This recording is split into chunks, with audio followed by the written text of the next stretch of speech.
stuff like this can appear trivial, but it's actually the sign of the incredible momentum of our side in modern politics. And when I say our side, I do mean it in the broadest sense that would fit with the ethos of this show. Where did that go?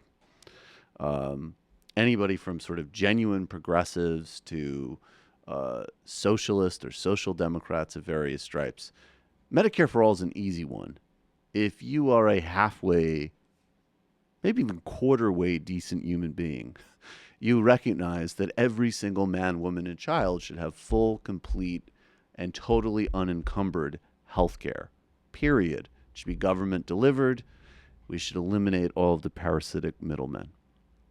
Fox News is obviously one of its main tasks, besides stoking racial and gender paranoia and running interference and propaganda for the Republican Party, is to try to dilute the power of great policies and good ideas. And they put out this little poll here on their Twitter account.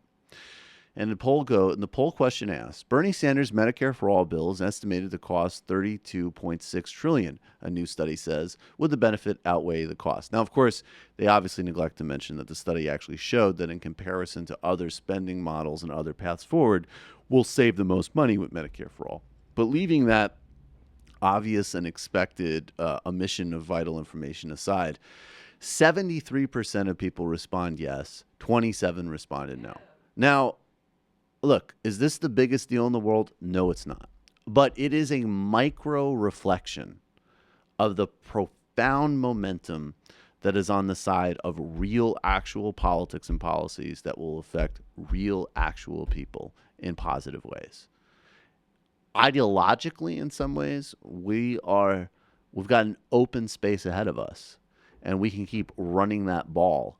And it does make the distractions and the nonsense from groups like Third Way, I mean, all the more desperate and pathetic, but really just, I don't know, like the Zima of politics.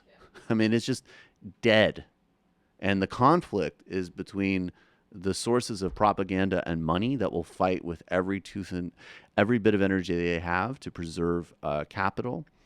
And fight against things like Medicare for All, which if Medicare for All passes, it would be like the tip of the spear. It would have huge ancillary benefits. And those of us who actually care about delivering for all people.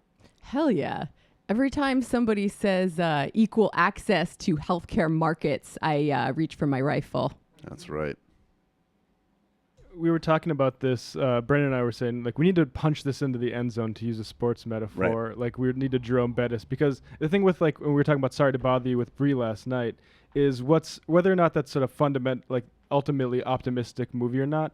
The exciting thing about it was seeing those sorts of ideas, sort of, to stick with the sports metaphor, run in the open field. Yeah. And sort of like get traction. Definitely. And yeah, exactly. It's exciting. It's always the paradox too, because on one hand, it's like this stuff is obscured in the culture because it's, it doesn't serve the interests of capital essentially. But then on the other hand, whether it's Medicare for All or a movie that accurately diagnoses the economy, there's going to be a lot of intuitive resonance with it because it's going to be like, right.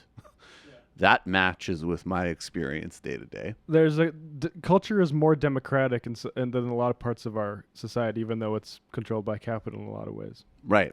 And also culture, now that it has the opportunity to be connected with movements, has significant power. So it isn't just sort of like shots in the dark or poverty porn. It actually can connect with forward momentum.